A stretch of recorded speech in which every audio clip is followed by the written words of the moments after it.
The state is getting out of the right to farm fight. After nearly 3 hours of public comment, the Michigan Agriculture Commission voted to end certain protections for people who raise livestock in residential areas. As reporter Susan L. Corey reports, it will now be up to local cities and townships to decide whether or not backyards can be turned into barnyards. The debate over allowing farm animals in residential areas isn't new. Not everyone wants to live next door to a pig and or a chicken.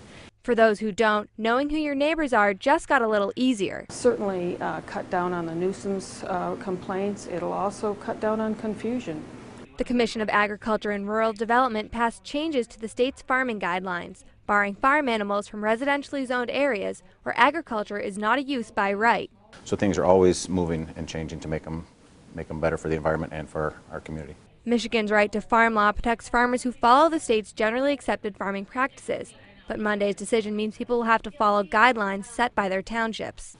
So it's about the balance of trying to keep suburban and urban agriculture happy with agriculture out in the countryside, whether it's 1 cow or 100. Some suburban farmers are upset that this change will make farms illegal because of how their property is zoned in their township. It would strip away our rights to produce an agricultural product. We want to raise our own food. Why? Because I want to know where it comes from. No matter the position, the decision will change suburban and urban farming in Michigan. In Lansing, Susan L. Corey, Fox 47 News.